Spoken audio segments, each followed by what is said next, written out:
ঘুম থেকেই সব ওঠে না।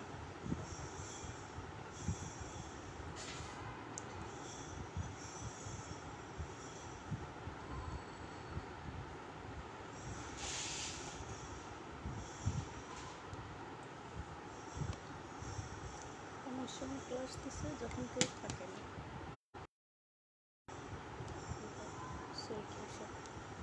হচ্ছে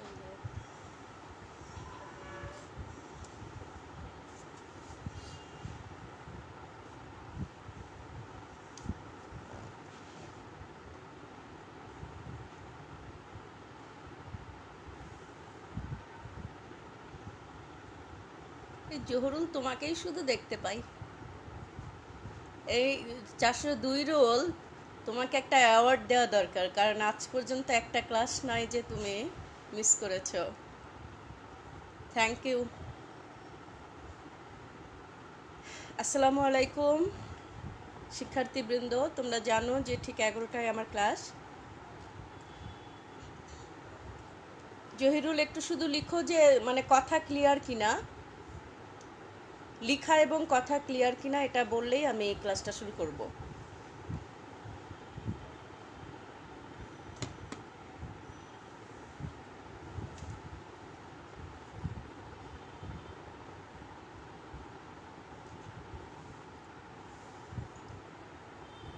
দুইজন স্টুডেন্ট নিয়ে ক্লাস করতে কেমন লাগে? তিনজন। আমরা একটু অপেক্ষা করি, আমি তোমাদের তিনজনকে দেখতে পাচ্ছি। আমি আর 5 মিনিট একটু অপেক্ষা করি। থ্যাংক ইউ জহিরুল, আসলে তুমি খুব ভালো একটা ছেলে, আমি তোমাকে অন্তত প্রতিটি ক্লাসে পেয়েছি। Thank you.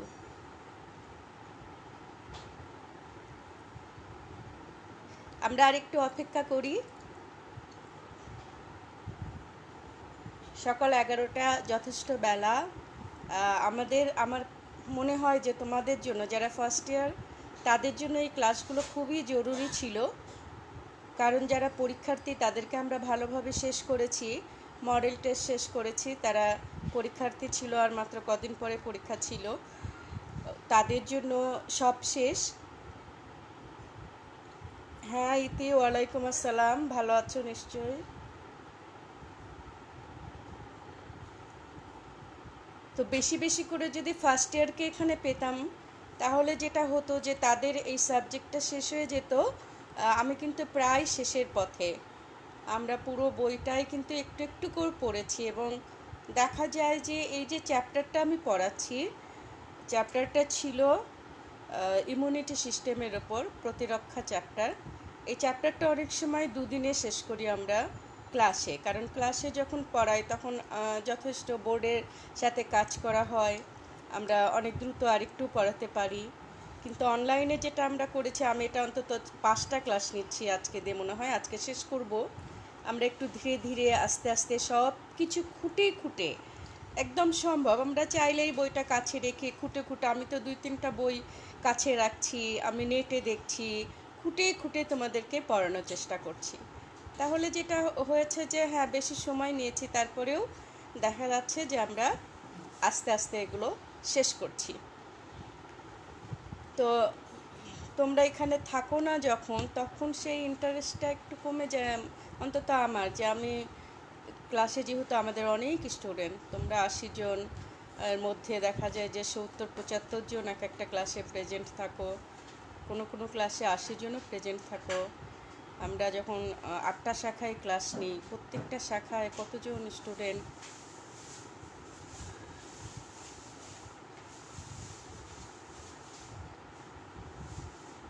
যাই হোক, আশা করছি যে পরে দেখে নেবে তোমরা। আমরা আজকে ভ্যাকসিনেশন এবং role of memory cell in our body, আমরা কিভাবে ভ্যাকসিন কি, এটা কি কাজ করে আমাদের দেহে, তারপরে মেমোরি সেল কি, মেমোরি সেল কিভাবে আমাদেরকে, আমাদের শরীরটাকে রক্ষা করে, এই সব আর কি আমরা আজকে জানবো। হ্যাঁ ইতি, আলহামদুলিল্লাহ আমিও ভালো আছি। তো আমরা সেই বিষয়গুলো একটু শুরু করি, যে ভ্যাকসিনেশন এবং রোল অফ মেমোরি সেল। তো প্রথমেই আমরা একটু দেখে নিই যে হোয়াট ইজ ভ্যাকসিন। ভ্যাকসিনটা কি এটা আগে জেনে নিই আমরা। তোমরা টিকা শুনে থাকো তাই না, সবসময় টিকা শব্দটা শুনেছো, ছোটবেলা থেকে টিকা শুনেছো। এটাই কিন্তু ভ্যাকসিন। আসলে আমরা ভ্যাকসিন প্রয়োগকেই কিন্তু টিকা দেয়া বলি। এখন ভ্যাকসিন কি দেখবা, রোগ সৃষ্টিকারী জীবাণু, কথাগুলো খুবই ভালো করে মাথার মধ্যে নেবা যে রোগ সৃষ্টিকারী জীবাণু অথবা জীবাণুর নির্যাস। ভ্যাকসিনটা তৈরি হয় কিন্তু যে জীবাণুগুলো আমাদের শরীরে রোগ সৃষ্টি করে সেই জীবাণু বা তার নির্যাস, অথবা মাঝে মধ্যে বিকল্প কোনো পদার্থ থেকে, যেগুলো টক্সিক হতে হবে। টক্সিন অর্থাৎ যার মধ্যে একটু বিষ আছে, মানে প্রতিবিষ টাইপের বস্তু থাকতে হবে, যেটা আমাদের শরীরে প্রয়োগ করলে অ্যান্টিবডি উৎপন্ন করবে অথবা অ্যান্টিবডি উৎপন্ন প্রক্রিয়াকে ত্বরান্বিত করবে। এবং একাধিক, একটা ভ্যাকসিন শুধু একটি রোগের জন্য না, তোমরা জানো বিসিজি টিকা আছে 6টা রোগের জন্য, তো একাধিক রোগের এগেনস্টে কাজ করবে, তাকে ভ্যাকসিন বলা হয়। আমি আবার বলছি যে আমরা যদি মনোযোগ দিয়ে একবার শুনে নিই তাহলে মনে থাকবে, তাই না, যে আমাদের ভ্যাকসিনটা কি, টিকাটা কি।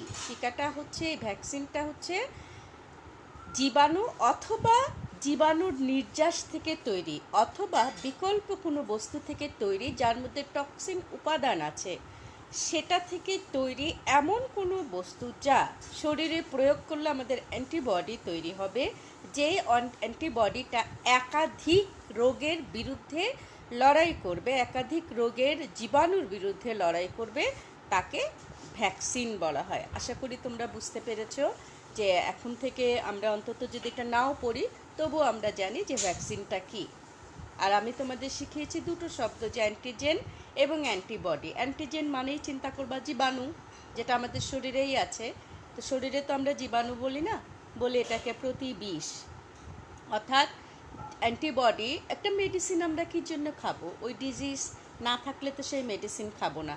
অর্থাৎ ডিজিজটা কি, ডিজিজটা খারাপ জিনিস, রোগ, তার বিরুদ্ধে ওষুধটা হচ্ছে কাজ করে, ওষুধটা তাকে সুস্থ করে তোলে। তো অ্যান্টিজেনও তাই, একটু খারাপ জিনিস, সেটা না থাকলে তো অ্যান্টিবডি থাকবে না। লক অ্যান্ড কি সিস্টেম, তালা না থাকলে চাবির যেমন কোনো মূল্য নেই, তালাটা খুলবে না, সেরকম চাবি শুধু কি করবা তালা যদি না থাকে। তো এইরকম যদি বিষ না থাকে তাহলে আমাদের শরীরের যে ওষুধটা, আমাদের শরীরের ওষুধকে আমরা অ্যান্টিবডি বলি। তা প্রতিটি অ্যান্টিবডি তার অ্যান্টিজেন নিয়ে আছে, কিন্তু তার সমস্যস্ত, অর্থাৎ তার মতো, মানে একটা জীবাণু টাইপের একটা বিষয় নিয়ে থাকে, যার জন্য ওই টাইপের যত জীবাণু, ধরো আমরা 10 কোটি জীবাণু দ্বারা আক্রান্ত হই সারা জীবনে, তা ওই অ্যান্টিজেনগুলোকে চিনে রাখে, ওই রকম আর কি, যে এই অ্যান্টিজেনের মতো এই জীবাণুটা, তখন ওই অ্যান্টিবডিটা তাদের এগেনস্টে কাজ করে। এখন এই ভ্যাকসিনটা উৎপাদনের উপর ভিত্তি করে 5 প্রকারের হয়ে থাকে, যে কিভাবে ভ্যাকসিনগুলো তৈরি হয়। 5 ভাবে তৈরি হয়, 5 প্রকারের ভ্যাকসিন। তো সেই 5 প্রকারের ভ্যাকসিনটা কিভাবে তৈরি হয় এবং এর যে এক্সাম্পলগুলো আছে, এক্সাম্পলগুলো আমরা খুব ভালোভাবে মুখস্থ রাখবো, মনে রাখবো আর কি। দেখো ফার্স্ট ওয়ান হচ্ছে নিষ্ক্রিয়, ইনঅ্যাক্টিভ।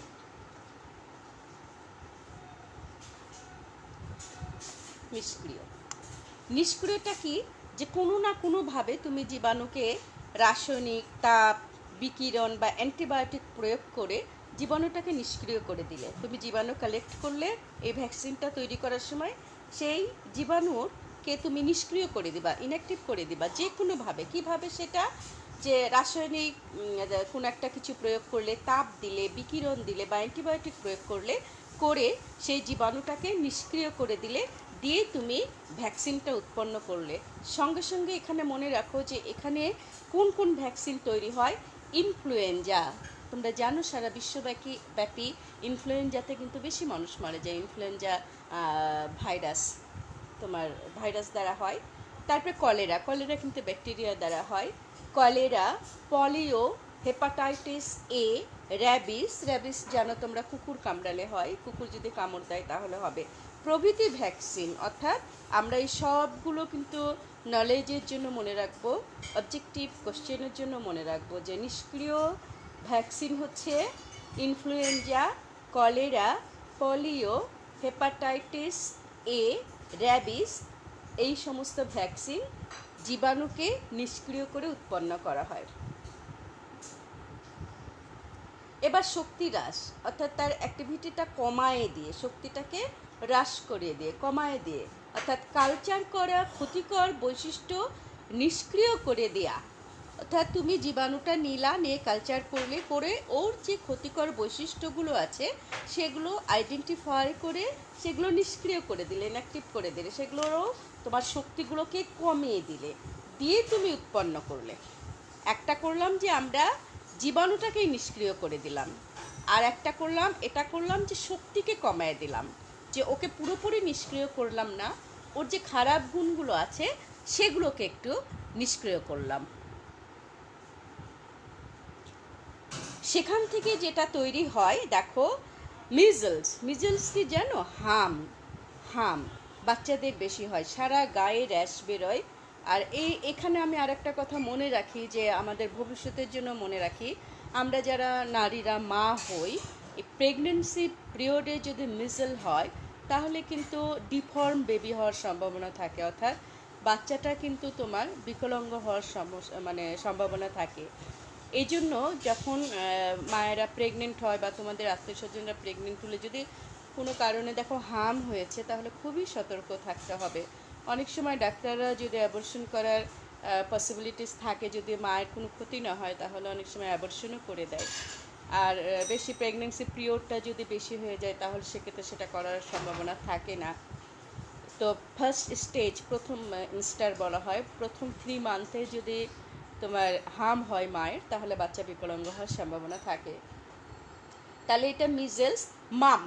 মামস হচ্ছে গাল ফুলে যায়, ভীষণ খারাপ একটা ডিজিজ। এই ডিজিজে কিন্তু ছেলেরা স্টেরাইল হয়ে যায়, অর্থাৎ বন্ধা হয়ে যায় অনেক সময়। মামস, গলা টলা ফুলে যাবে।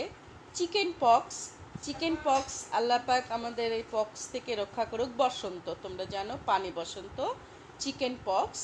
টাইফয়েড পানিবাহিত রোগ, খুব সাবধানে পানি পান করবে তোমরা, হয় ফিল্টারের পানি নইলে পানি ফুটিয়ে পান করবে। তো এগুলো হচ্ছে তোমার হচ্ছে শক্তি হ্রাস করে, শক্তিকে কমায় দিয়ে, জীবাণুর শক্তি কমায় দিয়ে মামস, তারপরে হাম, চিকেন পক্স, টাইফয়েড। তারপরে দেখো টক্সয়েড কি?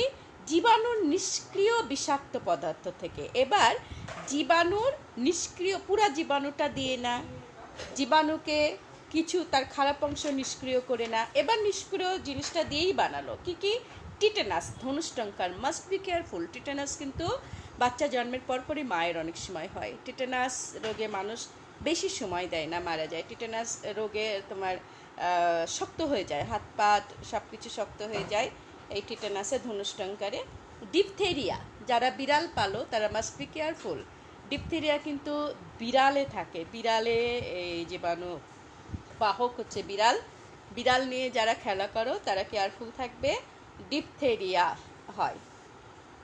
এরপরে আসো দেখো সাব ইউনিট, অর্থাৎ জীবাণুর গায়ে লেগে থাকা সামান্য কিছু বস্তু নিয়ে, ধরো নির্দিষ্ট একটা প্রোটিন। তোমরা জানো যে ভাইরাস কি? টিটুফাস জাস্ট একটা প্রোটিনের আবরণ। ভাইরাস কি? অকোষীয়, এর কিছুই থাকে না। কি থাকে? আইদার ডিএনএ অর আরএনএ, হয় আরএনএ থাকবে না হলে ডিএনএ থাকবে, আর একটা প্রোটিনের আবরণ থাকে। ধরো প্রোটিনটাকে অ্যানালাইসিস করে সেই প্রোটিনের একটু একটা প্রয়োজনীয় অংশ নিল, অর্থাৎ প্রোটিনের একটু অংশ বিশেষ নিল, সেখান থেকে তৈরি করলো। যেমন সেটা কি? Hepatitis B vaccine. জন্ডিস হয় যে কারণে, hepatitis B, human papilloma virus, এইগুলোর যে ভ্যাকসিন আছে সেগুলো তৈরি করা হয়। এবার দেখো কনজুগেট মানে বোঝাই যাচ্ছে যে কিছুর সঙ্গে কিছু যোগ হবে, তাই না? দুটি ভিন্ন উপাদান, অর্থাৎ দেখো ব্যাকটেরিয়া দেহের আবরণ, এবং এই ব্যাকটেরিয়াকে অনেক সময় কিছু ব্যাকটেরিয়ার বাহক থাকে ভাইরাস।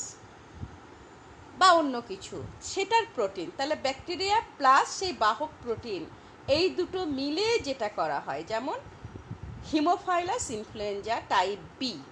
তো এই সব আবার আমি বলছি, হিমোফাইলাস ইনফ্লুয়েঞ্জা টাইপ বি, এই সবগুলো দেখো আমরা আমি ছেলে মেয়েদের তোমাদের মনস্তাত্ত্বিক বিশ্লেষণে কিছু বিষয় বুঝি। সে বিষয়গুলো হচ্ছে, যখন তোমরা এরকম দেখো ভ্যাকসিনের প্রকারভেদ, এরকম কয়েকটা প্রকার, এগুলোকে এত হালকাভাবে দেখো যে এগুলো একবার পড়লেই বুঝি হয়ে যাবে। নট সো ইজি বাবা মা, নট সো ইজি। তোমরা এটা মনে রেখো যে এত কি সহজ। দেখো প্রত্যেকটার আলাদা আলাদা উদাহরণ। তাহলে বরং এই সহজ জায়গাগুলো মনে করে, এটা আর কি, কোনোটা জীবাণু নিষ্ক্রিয় করে, কোনোটা জীবাণুর অংশ দিয়ে, এই জায়গাগুলো মুখস্থ রাখা, মানে মেমোরিতে রাখা কিন্তু কঠিন। এটা বারবার পড়তে হবে, লিখতে হবে, প্র্যাকটিস করতে হবে, নইলে অবজেক্টিভে হবে দেখা যাবে সবই মাথার মধ্যে বাড়ি দিচ্ছে, যে এটাও হতে পারে, এরকম একটা বাড়ি দেবে। এই জন্য ক্লিয়ারলি ব্রেনে একদম সেট আপ করবে যে হ্যাঁ এটা এটার ভ্যাকসিন, এটা এটার ভ্যাকসিন। আমরা এত বছর ধরে পড়াই, তারপরেও কিন্তু চট করে মাথায় আসে না। চট করে হয়তো যে কেউ যদি বলে যে কিভাবে ইনফ্লুয়েঞ্জা ভ্যাকসিনটা তৈরি করা হয়, হেপাটাইটিস বি, আমরা কিন্তু দেখো অত মনে, আমি ডাক্তারও নই, আমি তোমাদের পড়াই, তো পড়তে পড়তে বা আমরা বইটার দিকে তাকাচ্ছি, এখন এত বছর পড়তে পড়তে যেটা হয়, হ্যাঁ মাথায় ওটা সেট হয়ে যায়, সেটা যে কোনো বিষয়েই মাথায় সেট হয়ে যায়। আর তোমরা অল্প সময়ের জন্য পড়ছো, তোমাদের মাথায় সেট হতে কিন্তু অনেকবার পড়ে মাথায় সেট করবে। নাও ভ্যাকসিনেশন, এবার আমরা শিখব যে ভ্যাকসিনেশনটা কি, টিকা প্রয়োগটা কি। যে যখন বিশেষ করে ব্যাকটেরিয়া ভাইরাসের সংক্রমণ প্রতিরোধের জন্য তুমি যে উপায়টা, যে ভ্যাকসিনটা প্রয়োগ করবে, যে উপায়ে, এটা কি ইনজেকশন দেয়। আগে তো আমাদের ছিল চামড়ার মধ্যে একটা খোঁচা মেরে দিত, আমাদের গায়ে বড় বড় দাগ আছে, এখন তো সেগুলো নয়, এখন জাস্ট ইনজেকশন দেয়া হয়, এটাকে ভ্যাকসিনেশন বলা হয়। এবং যেটা হয় যে পার্শ্ব প্রতিক্রিয়া না হয়ে দেহটাকে আমাদের রোগমুক্ত রাখে। আর এই ভ্যাকসিন প্রয়োগ, এই ব্যবহার যে আমরা করি, এটাকে বলা হয় ভ্যাকসিনোথেরাপি। তাহলে এটাও কিন্তু একটা কোশ্চেন যে হোয়াট ইজ ভ্যাকসিনোথেরাপি। ভ্যাকসিনোথেরাপি হচ্ছে রোগ চিকিৎসায় যে ভ্যাকসিন আমরা ব্যবহার করছি। কেমোথেরাপি আছে, যখন আমরা ট্রিটমেন্ট দিচ্ছি, ওষুধ দিচ্ছি, কেমোথেরাপি। ফিজিওথেরাপি, অর্থাৎ যখন আমরা এক্সারসাইজের মাধ্যমে ট্রিটমেন্ট দিচ্ছি, এইসব ব্যাপার। দেখো ভ্যাকসিনেশনের এই যে বিষয়টা, এই ভ্যাকসিনটা সর্বপ্রথম কে আবিষ্কার করেছেন তার নামটা আমি লিখে রেখেছি বোর্ডে। দেখো যে যুগান্তকারী বিপ্লব ঘটিয়েছেন যে মানুষটা, যার কাছে আমরা কৃতজ্ঞ একদম, তিনি হচ্ছেন ডক্টর এডওয়ার্ড জেনার। ইনি কী করেছিলেন জানো? স্মল পক্সের জীবাণুর তোমার মানে গুটি বসন্ত, যেটা গুটি বসন্ত পৃথিবীতে কিন্তু আর নাই। দেখো এতে মানুষের চেহারা, এমনকি মানুষ অন্ধ হয়ে যেত, মুখে হলে, চোখ মুখে গুটি বসন্ত হলে মানুষ অন্ধ পর্যন্ত হয়ে গেছে। উনি এটা আবিষ্কার করেন 1796 খ্রিস্টাব্দে, 1819-20, 300 বছর আগে, 300 বছরেরও একটু বেশি আগে দেখো উনি এই ভ্যাকসিনটা আবিষ্কার করেন। এখানে গল্পটা নাই, গল্পটা আমি বলি। উনি যে দুধ কিনতেন, তো ওই দুধওয়ালার হাতে উনি প্রথম এটা দেখতে পান। তারপরে উনি তার বাসায় যান, দেখে গরুর বাটে রয়েছে, এইভাবে উনি ওটা নিয়ে গবেষণা শুরু করেন। তখন গবেষণা করতে করতে উনি এই ভ্যাকসিনটা আবিষ্কার করেন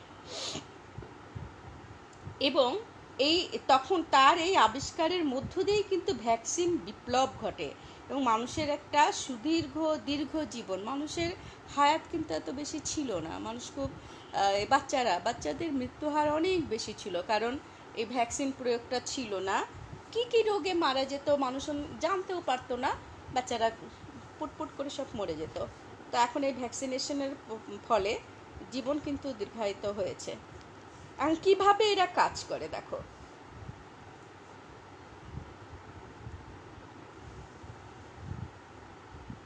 জীবাণু কিভাবে, মানে এই ভ্যাকসিনগুলো কিভাবে আমাদের ইমিউন তন্ত্রকে ভালো রাখে। প্রথমত হচ্ছে ভ্যাকসিন যেটা রোগ সৃষ্টিকারী দুর্বল জীবাণুর সামান্য একটু অংশ থাকে, কাজেই এই ওষুধটা অনেকে মনে করতে পারে যেটা তো আমি জীবাণু থেকে তৈরি করলাম, তাহলে এটা শরীরের দিকে ক্ষতি হবে না।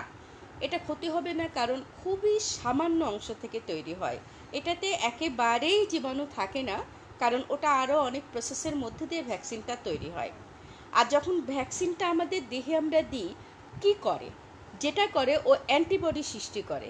অ্যান্টিবডি সৃষ্টি করে আমাদের দেহের ইমিউনিটি সিস্টেমটাকে বাড়িয়ে দেয়, এবং অ্যান্টিবডি তখন কি করে, নির্দিষ্ট জীবাণুর এগেনস্টে, কারণ যে ভ্যাকসিন যে রোগের জন্য দায়ী, সেই ধরো বিসিজি ভ্যাকসিনের ও চেনে হাম, যক্ষা, কয়েকটা 6টা পলিও, ডিপথেরিয়া, এগুলো রোগের জীবাণুকে সে চেনে, কারণ তাকে ওইভাবেই চিনিয়ে তৈরি করা হয়েছে। এইগুলো রোগের জীবাণু ঢুকলে ওই অ্যান্টিবডিটা চিনে তাকে মেরে ফেলবে, নষ্ট করে ফেলবে জীবাণুকে। আবার দুভাবে এই অ্যান্টিবডিটা উৎপন্ন হতে পারে আমাদের শরীরে। কিভাবে দুভাবে বলো? এই যে এখন আমরা করোনা ভাইরাস দ্বারা যারা আক্রান্ত হচ্ছি, যারা পজিটিভ থেকে নেগেটিভে আসছি, অর্থাৎ অসুস্থ হলে ওই জীবাণুর বিরুদ্ধে, এই করোনা ভাইরাসের এগেনস্টে কিন্তু আমাদের অ্যান্টিবডি তৈরি হয়ে যাচ্ছে। এখন আমি জানি না কেন কিছু কথা মানে সমাজে ঘুরে বেড়াচ্ছে, সেটা হচ্ছে যে এই অ্যান্টিবডিটা নাকি 3 মাসের মধ্যে নষ্ট হয়ে যাচ্ছে। বাট আমরা বায়োলজিতে যেটা পড়েছি, অ্যান্টিবডি তৈরি হলে মেমোরি সেল সেটা সারা জীবন মনে রাখে, মেমোরি সেল সেটাকে ধরে রাখে। তো এখন এটা 3 মাসের মধ্যে কেন নষ্ট হচ্ছে, ডাক্তারগণ ভালো বলতে পারবেন। অথবা আমি কালকে আবার পড়াশোনা করলাম এটা নিয়ে, যে না, নষ্ট হচ্ছে না, দ্বিতীয়বার সংক্রমণ হলে এই অ্যান্টিবডি সেটার এগেনস্টে কাজ করছে। আর একটা যেটা হয় ভ্যাকসিন নিলে, যে আমরা ভ্যাকসিন উৎপাদনের চেয়ে আগেই যদি আমরা কার্যকরী ভূমিকা নিই, যে হ্যাঁ অসুখ হবে তারপর সেটার ভ্যাকসিন তৈরি হবে, শরীরে অ্যান্টিবডি তৈরি হবে, সেটা না করে যদি আমরা ভ্যাকসিন দিয়ে আগেই সেই সমস্ত ডিজিজের এগেনস্টে অ্যান্টিবডি তৈরি করার সুযোগ করে দিলাম শরীরটাকে, সেভাবেও এটা হয়।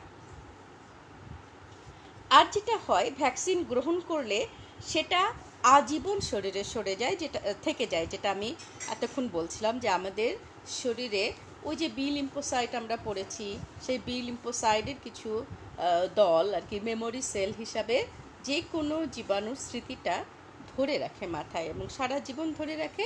যখন ওরা আসে তখন ও জানে যে এটার অ্যান্টিবডি এইভাবে তৈরি করেছিলাম, অ্যান্টিবডি তৈরি করে তাদেরকে নিষ্ক্রিয় করে দেয়। আবার কিছু ভ্যাকসিন আছে তুমি একবার নিলে সারা জীবন সেটা আর নিতে হয় না। যেমন আমরা বিসিজি টিকার কথা আমি বারবার বলছি, এটা নিলে সারা জীবন মনে রাখে ওটা, এবং ওইভাবে কাজ করে, ওই ডিজিজ সারা জীবনে আর হবে না। কিন্তু কিছু ডিজিজ আছে সেটার ভ্যাকসিন তোমাকে নিতে হয়। তোমরা দেখো হেপাটাইটিস বি বেশ কয়েকবার নিতে হয় না, আমরা বুস্টার ডোজ বলি, লাস্ট ডোজটাকে বলি বুস্টার ডোজ। তো কিছু ভ্যাকসিন আছে যে নিতে হবে, একবার নিলেই সারা জীবন সেটা থাকবে না, নিতে হবে, অতিরিক্ত ডোজ নিতে হবে, যেটাকে বলা হয় বুস্টার ডোজ। কিছু ডিজিজ আছে, ভ্যাকসিন আছে যেটা মিশ্র ভ্যাকসিন, মিক্সড ভ্যাকসিন, অর্থাৎ একসঙ্গে কয়েকটা রোগের ভ্যাকসিন এক করে দিতে হয়, এটাকে বলা হয় MMR, কি মিজেল, মাম্পস এবং রুবেলা। মিজেলস, মাম্পস এবং রুবেলা। এমতে মিজেলস, হাম আমরা জানি, মাম্পস জানি গলা ফুলে যায়, এবং রুবেলা জানো, রুবেলা ভাইরাসে কত মানুষ মারা গেল। এখন এই ভ্যাকসিনটা কেন দেয়া হয়, বাচ্চাদেরকে কেন দেয়া হয়? এখন বাচ্চারা, আমরা যখন ইমিউনোগ্লোবিউলিন সম্পর্কে পড়লাম, অ্যান্টিবডির প্রকারভেদগুলো পড়লাম, তখন দেখলাম ইমিউনোগ্লোবিউলিন শুধু জিটা কিন্তু মায়ের অমরার মাধ্যমে আসলো, তাই না? যা আবার বা দুধ পান করে আসলো, এবং সেটা 7 দিন থাকলো, থেকে বাচ্চার দেহ থেকে নষ্ট হয়ে গেল, তারপরে বাচ্চা সেটাকে তৈরি করলো। কিন্তু অনেক ভ্যাকসিনই তো আছে, অনেক রোগেরই তো আছে যে বাচ্চা সেই অ্যান্টিবডিটা তৈরি করতে পারবে না, বাচ্চাটা সবল না, ও চিনে না, বডিটা চেনে না। এখন সেটা চিনিয়ে দেওয়ার জন্য এই ভ্যাকসিনগুলো যুগান্তকারী বিপ্লব ঘটাইছে কিন্তু, যে আমরা নানা রকম ভ্যাকসিন নিয়ে আমাদের দেহকে সমস্ত ওই 10 কোটি তো আর ভ্যাকসিন দিব না, ধরো একটা রোগের জীবাণুর একটা ভ্যাকসিন দিলে সে দেখা যাবে ওই টাইপের হাজার হাজার লক্ষ জীবাণুর এগেনস্টে কাজ করতে পারে। এই হচ্ছে ব্যাপারটা, মোটামুটি এই হচ্ছে তোমার ভ্যাকসিন আমরা কেন নিই এবং কিভাবে নিই, এবং এটা কিভাবে কাজ করা হয়। আর ভ্যাকসিনের গুরুত্ব কি, যে ভ্যাকসিনের গুরুত্ব হচ্ছে এটা দেওয়ার ফলে আমরা অনেক রোগ জীবাণুর হাত থেকে রক্ষা পেয়েছি এবং আজীবন সেটা যতদিন বেঁচে আছি সেটা আমরা সচেতন আছি। তোমরা যাদের বাড়ি গ্রামে শহরে যেখানেই হোক না কেন, যখন কোনো বেবি আসবে দুনিয়ার বুকে, তোমরা গ্রামের মাগুলোকে বিশেষ করে সচেতন করবে। আজকাল গ্রাম কিন্তু অনেক সচেতন এসব ব্যাপারে। সবুজ সাথা ক্লিনিকগুলো আছে, মাতৃমঙ্গল ক্লিনিকগুলো আছে। আজকাল গ্রামের মায়েরা কিন্তু জানে যে এই সমস্ত নিতে হয়। তারপরেও এখনও অনেক অনেক প্রত্যন্ত অঞ্চল। তোমরা জানো পৃথিবীতে প্রতি বছর 3 মিলিয়ন লোকের জীবাণু রক্ষা হয় বা বিকলাঙ্গ হওয়ার হাত থেকে রক্ষা পায়। বিকলাঙ্গ হওয়ার হাত থেকে ভ্যাকসিন তোমার হাম, হুপিং কাশ, পলিও, টাইফয়েড, এগুলো জটিলতা, তারপরে হাসপাতালে ভর্তি, অঙ্গচ্ছেদ, মস্তিষ্কের ক্ষতি, তারপরে হচ্ছে বধিরতা, এমনকি মৃত্যু পর্যন্ত হতে পারে এই ডিজিজগুলো যদি ভ্যাকসিন না দেওয়া হয়। কাজেই ভ্যাকসিন দিয়ে আমরা নিজেদেরকে সুস্থ রাখবো, আমাদের বাচ্চাদেরকে সুস্থ রাখবো, সমাজকে সুস্থ রাখবো। এরপরে আসো পরের হেডলাইনে, role of memory cell. Role of memory cell. এখন মেমোরি সেলটা কি? যে প্রয়োজনে স্মরণ থেকে কাজ করা, তাই না? যে কোষগুলো প্রয়োজনে নিজেরাই কাজ করবে তাকে বলা হয় মেমোরি সেল। এখন এই মেমোরি সেল অণুজীবের বিরুদ্ধে কি করে? আমাদের শরীরের ইমিউন সিস্টেমটা অণুজীবীর ভিতরে শরীরে মানে অণুজীবীর বিরুদ্ধে লড়াই করে। এটা যেন একটা ঠিক তোমার হচ্ছে যুদ্ধই, তাই না? যুদ্ধের সাফল্য কিসের উপর নির্ভর করবে বলো তো? দেখো, আমি লিখি বোর্ডে, লিখলে তোমাদের এটা ভালোভাবে মনে রাখবে যে যখনই আমাদের শরীরে একটা জীবাণু প্রবেশ করলো তখনই সেই জীবাণুর এগেনস্টে লড়াই শুরু হয়ে যায়, যুদ্ধ শুরু হয়ে যায়, তাই না?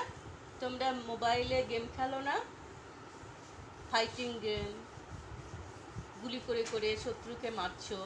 আমাদের শরীর কিন্তু ঠিক সেটা করে, গুলি করে করে শত্রুকে মারার চেষ্টা করে। সেটা কয় ভাবে, মানে এই গুলি করে যে মারবে ভ্যাকসিন, কয় ভাবে? 2 ভাবে।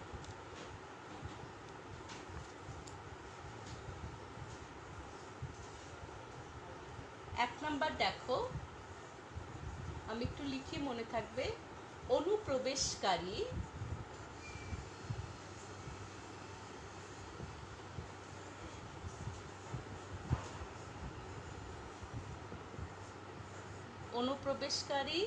জীবাণুর বিরুদ্ধে নির্দিষ্ট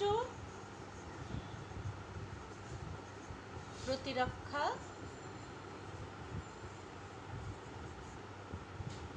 গড়ে তোলা।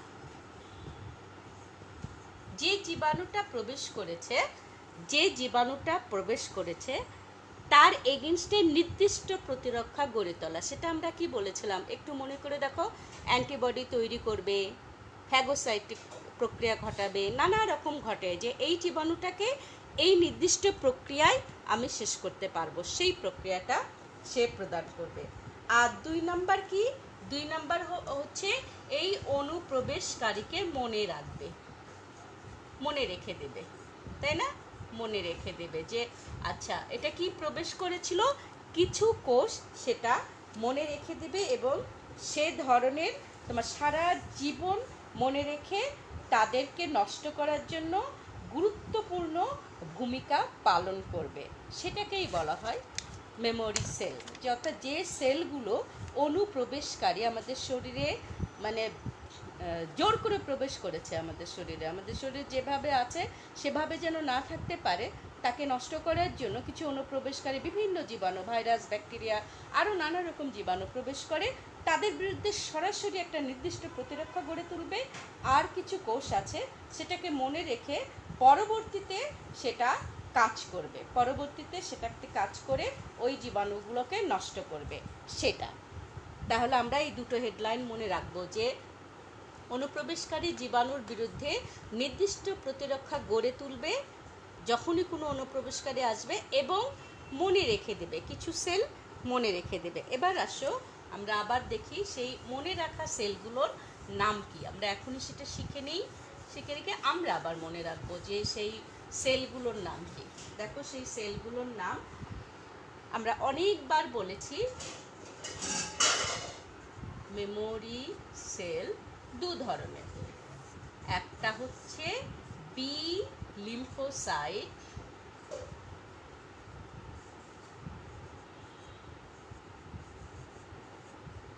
একটা হচ্ছে বি লিম্ফোসাইট আর একটা হচ্ছে টি লিম্ফোসাইট।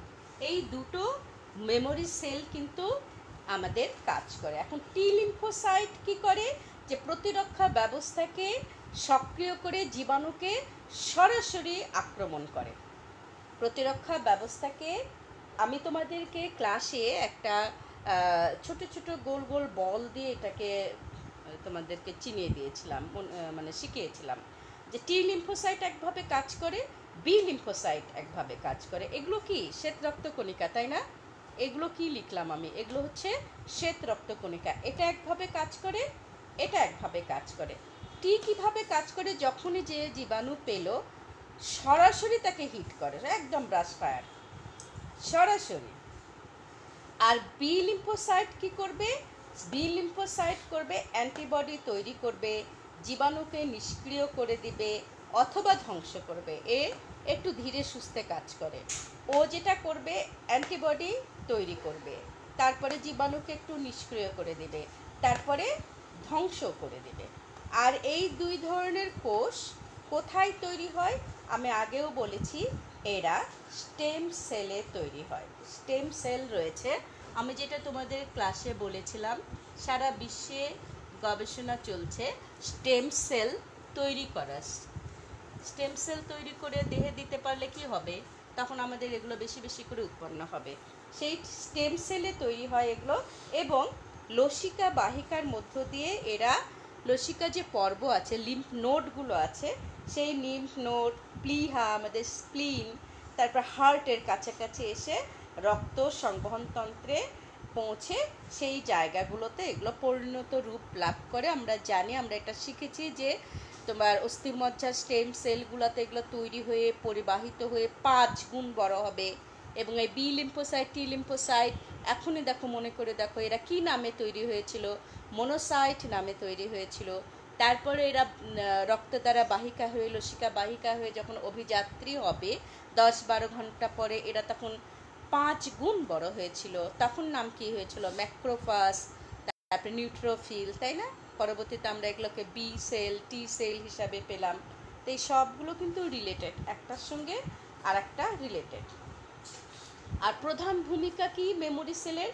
প্রধান ভূমিকা হচ্ছে আমাদের প্রতিরক্ষা ব্যবস্থাকে সুদৃঢ় করবে, প্রতিরক্ষা ব্যবস্থাটাকে একদম দৃঢ়তা প্রদান করবে, করে অনুপ্রবেশকারী জীবাণুর বিরুদ্ধে আমাদের দেহটাকে অনাক্রম্য করে তুলবে।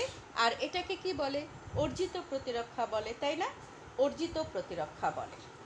এখন কোনো জীবাণু যখন আমাদের প্রথমবার দেহটা আক্রমণ হলো, যেমন করোনা ভাইরাস প্রথমবার হলে তখন একটা প্রাইমারি সাড়া দেবে দেহ, তাই না? দিয়ে লড়াই করবে, লড়াই করতে করতে আমরা যদি মরে গেলাম, নাহলে কিন্তু আমাদের শরীরে অ্যান্টিবডি তৈরি হয়ে থাকলো, এবং সেই অ্যান্টিবডি মেমোরি সেল মনে রাখলো যে এই জীবাণুটাকে।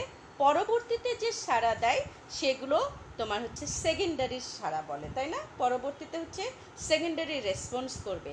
তখন কিন্তু টি সেলগুলো আর স্বাভাবিক থাকবে না, ওরা অনেক অনেক অনেক বেশি বিপুল পরিমাণে টি সেলগুলো তখন তোমার বিভিন্ন ধরনের ভাবে তৈরি হবে। এরা ক্লোন তৈরি করবে, একদম একটা থেকে দুটা, দুটা থেকে চারটা, হাজার হাজার তৈরি হয়ে ঝাঁপিয়ে পড়বে দ্বিতীয়বার আসলে। ওই জন্য আমরা দ্বিতীয়বারে সেই জীবাণু দ্বারা আক্রান্ত হলে অনেক সময় কিন্তু আমরা টেরও পাই না যে আমাদের আবার হয়েছে, কিছু একটা হয়েছে, এটা আমরা কিন্তু টেরই পাই না।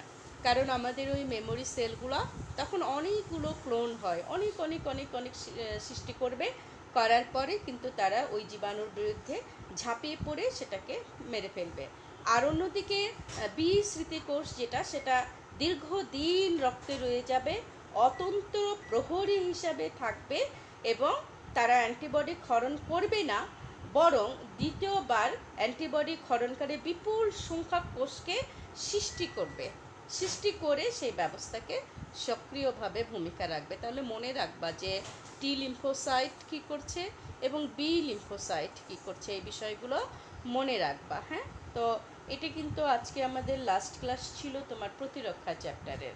আমরা প্রতিরক্ষা চ্যাপ্টার যদি একটু রিকল করি যে আমরা কি কি প্রশ্ন পাবো এখানে, কি কি ধরনের আসতে পারে কোশ্চেন, সেগুলো আমরা একটু দেখি। এই টোটাল ভ্যাকসিনেশনটা দিয়ে আমরা শেষ করলাম।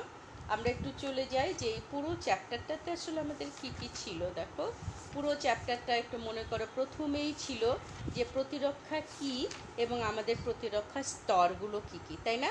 সেই স্তরগুলোতে আমরা দেখেছি প্রথম প্রতিরক্ষা স্তর, দ্বিতীয়, তৃতীয়। এখন প্রথম প্রতিরক্ষা স্তর কিভাবে চাইতে পারে, কিভাবে চাইতে পারে, ধরো মানে কোন চ্যাপ্টারের সঙ্গে কোন চ্যাপ্টার রিলেটেড করতে পারে, রিলেটেড কোশ্চেন কিভাবে হয়। যে আমরা অনেক সময় বলি না যে 16টা অধ্যায়, কোশ্চেন থাকে মাত্র 6টা। তো আমি কিন্তু যে কোনো টিচার চাইলে 16টা অধ্যায়কে 8টা অধ্যায় করতে পারবে। 16টা অধ্যায়কে মানে রিলেটেড করে 2-3টা অধ্যায়ের কোশ্চেন একটা কোশ্চেনে দিতে পারে। কিভাবে সেটা দিতে পারে একটু দেখে নাও। ধরো এই যে এটা আঁকালাম আমি, এটা আনো পরিপাক নালী, তাই না? এখানে আমাদের গল ব্লাডার আছে, দেখো এটা হচ্ছে গল ব্লাডার, হ্যাঁ। আর এইটা তোমার হচ্ছে গেল প্যানক্রিয়াস, অগ্নাশয়। এরকম একটা চিত্র দিয়ে এখানে কত কোশ্চেন চাওয়া যেতে পারে। দেখো এরকম একটা চিত্র দিয়ে এটাকে যদি, এটা লিভার, এটা যদি এ চিহ্নিত করি, এটা বি চিহ্নিত করি, এটা সি চিহ্নিত করি, সবই তো আমি পেতে পারি। আমি লিভারের বর্ণনা চাইতে পারি, পাকস্থলী চাইতে পারি, প্যানক্রিয়াস সম্পর্কে জানতে চাইতে পারি, এবং এখান থেকে আমি জাম্প করতে পারি প্রতিরক্ষা চ্যাপ্টারের এই উদ্দীপকের অঙ্গটি কোন প্রতিরক্ষা স্তরের বিশ্লেষণ করো। তখন কিন্তু আমি চলে যাব এটা প্রথম প্রতিরক্ষা স্তরে, তাই না? তাহলে দেখো রিলেটেড কোশ্চেন কিন্তু হয়ে গেল। তখন প্রথম প্রতিরক্ষা স্তর ডিটেইলিংয়ে তোমাকে লিখতে হবে। তাহলে আমি এই একটা চিত্র দিয়ে পরিপাকতন্ত্র চাইতে পারি, পরিপাক চাইতে পারি, অঙ্গগুলোর ভূমিকা চাইতে পারি, লিভারের ভূমিকা চাইতে পারি, গলব্লাডার কিভাবে কাজ করছে আমাদের শরীরে চাইতে পারি, পাকস্থলীর যে হজম প্রক্রিয়া যে ও পরিপাক করছে সেটা চাইতে পারি, অগ্নাশয় যে মিক্সড গ্ল্যান্ড, এন্ডোক্রাইন গ্ল্যান্ড এবং এক্সোক্রাইন গ্ল্যান্ড দুটো একসঙ্গে কাজ করছে চাইতে পারি। এখান থেকে আমি জাম্প করতে পারি প্রতিরক্ষা চ্যাপ্টারে, যেটা কি প্রতিরক্ষা কোন প্রতিরক্ষা স্তরে ভূমিকা রাখছে, কিভাবে রাখছে। ফার্স্ট প্রতিরক্ষা চ্যাপ্টার কিন্তু আমরা চাই মানে ডিটেইলিংয়ে লিখতে হবে। এটা আবার আরেকটা আসো, দেখো আমি যদি নর্মাল একটা চোখ আঁকালাম, হ্যাঁ, ক্লাস হলে তো একটু মজা করতাম, যেটা কার চোখ, ধর একটা নর্মাল চোখ, আমি চোখের অন্তর্গঠনেও গেলাম না, এরকম একটা নর্মাল চোখ আঁকালাম। নর্মাল চোখ এঁকে আমি এখান থেকেও কিন্তু প্রতিরক্ষা স্তরে নর্মাল চোখ এঁকে আমি যদি বলি এর অন্তর্গঠন লিখো, বা এটা এই এই উদ্দীপকের অঙ্গটি কীভাবে তোমার দর্শন কৌশল করছে, বা এটা উপযোজন কি, দ্বিনেত্র দৃষ্টি কি, এটার আমি কোন বিভিন্ন অংশটা যে সাদা অংশটা দেখা যাচ্ছে তার বর্ণনা দাও। আমি কিন্তু আবার চলে যেতে পারি যেখানে কি এমন আছে যার জন্য আমরা প্রতিরক্ষায় ভূমিকা রাখে, আমি কিন্তু এই কোশ্চেনটাও করতে পারি। তখন কিন্তু আবার তোমাকে প্রথম প্রতিরক্ষা স্তরে চলে যেতে হবে যে কিভাবে প্রথম প্রতিরক্ষা স্তরে চোখ ভূমিকা রাখছে, তাই না? এবং তার সঙ্গে অন্য অঙ্গগুলো কি ভূমিকা রাখে আমি ডিটেলিংয়েও চাইতে পারি। তাহলে এইভাবে একটা চ্যাপ্টার থেকে কিন্তু আর একটা চ্যাপ্টারে আমরা জাম্প করতে পারি। তো আশা করি তোমরা যে কয়জন ছিলে, তোমরা অল্প কয়জন ছিলে, আমি এখানে দেখতে পাচ্ছি যে অল্প কয়জন ছিলে, অল্প কয়জন এই ক্লাসটা করলে। তো আশা করি পরবর্তীতে দেখবে এবং একটু জানিয়ে দাও যে ফার্স্ট ইয়ারের বিশেষ করে সবাই যদি, অনেকেই যদি এখানে অংশগ্রহণ করে তাহলে কিন্তু তাদের চ্যাপ্টারগুলো হয়ে যাবে। তো ইমিউনিটি সিস্টেম যেটা আমাদের এই চ্যাপ্টারটা, মানবদেহের প্রতিরক্ষা চ্যাপ্টারটা আমরা কিন্তু আজকে শেষ করলাম, এবং আমরা নেক্সট দিন কিন্তু আমরা অল্প অল্প করে এখন জেনেটিক্সটা পড়বো। তোমরা যদি, যেহেতু আমি সিরিয়ালি যেতে চাচ্ছি, আমরা নেক্সট দিন জেনেটিক্স চ্যাপ্টারটা পড়বো, এবং জেনেটিক্স কিন্তু অনেক কঠিন, একটু একটু করে ম্যাথমেটিক্যাল, আবার যারা ম্যাথমেটিক্সের ব্রেন ভালো তারা কিন্তু খুব ভালো করে বুঝবে। আর সাধারণত জেনেটিক্স পড়ে মানে জেনেটিক্সে অন্যরকম কাজ, অনেক গবেষণা। আমি কিন্তু মাস্টার্স আমার জেনেটিক্স ছিল, খুব ভালো মানে চমকপ্রদ বিষয় কিন্তু এই জেনেটিক্স। তো আমি আশা করি যে তোমাদের ভালো লাগবে। আমরা জেনেটিক্স সম্পর্কে জানবো, নিজেদের বডি সম্পর্কে জানবো। তো আজকে এই পর্যন্ত। এটা ছিল আমাদের প্রোটেকশন অফ হিউম্যান বডি অর্থাৎ ইমিউনিটি সিস্টেমের চ্যাপ্টার। আমরা বেশ কয়েকটা লেকচার এটা শেষ করলাম। পরবর্তীতে আমরা জেনেটিক্সটা পড়বো আগামী শনিবার থেকে ইনশাল্লাহ, এবং বেশ কয়েকটা ক্লাস নিব ধীরে ধীরে। আর তোমরা যারা এখানে আছো, আমরা যাদেরকে দেখতে পাচ্ছি, তারা কিন্তু একটু ফার্স্ট ইয়ারকে জানিয়ে দাও যে এই যে চ্যাপ্টারগুলো হচ্ছে এগুলো তাদের জন্য শেষ হয়ে যাবে। আমরা জানি না কবে কলেজ খুলবে, যেহেতু আমরা যদিও জানি আগস্টে খুলতে পারে। তো আমরা এই চ্যাপ্টারগুলো যদি শেষ করি, ধীরে ধীরে শেষ করি, এটা আমাদের জন্যই অনেক অনেক মঙ্গলকর একটা মানে বিষয় হবে। তো এই প্রতিরক্ষা চ্যাপ্টারগুলো আমরা শিখলাম। আমরা অর্জিত সহজাত প্রতিরক্ষা কী সেটা আমরা জেনেছি, ফ্যাগোসাইটোসিস কী জেনেছি, আমরা জেনেছি তোমার অ্যান্টিবডি গঠন, তারপরে অ্যান্টিবডি কীভাবে কাজ করে, তারপরে প্রকারভেদ জেনেছি, তারপরে ভ্যাকসিন কী জানলাম, মেমোরি সেল কী জানলাম। তো পুরোপুরি চ্যাপ্টারটা আমরা ধীরে ধীরে শেষ করার চেষ্টা করেছি। হ্যাঁ, অবশ্যই দিব আরএইচ ফ্যাক্টর, অর্থাৎ তাহলে জেনেটিক্সের চ্যাপ্টারের মধ্যেই যেহেতু আরএইচ ফ্যাক্টরটা আছে, তা নেক্সট ক্লাসেই কিন্তু আমি তাহলে জেনেটিক্স একটু স্টার্ট করে উমামা তোমার এই রিকোয়েস্টটা আমি রাখবো, যেহেতু জেনেটিক্স চ্যাপ্টারেরই অংশ। তাহলে শনিবার তুমি সবাইকে জানিয়ে দাও যে শনিবার দিনটা আমরা জেনেটিক্স চ্যাপ্টারটা শুরু করে আমরা আরএইচ ফ্যাক্টরটা পড়ে নেব, ঠিক আছে? তো সবাই ভালো থেকো, আল্লাহ পাক আমাদের সবাইকে সুস্থ রাখুন, ভালো রাখুন। তোমরা ভালো থেকো সবাই, আল্লাহ হাফেজ।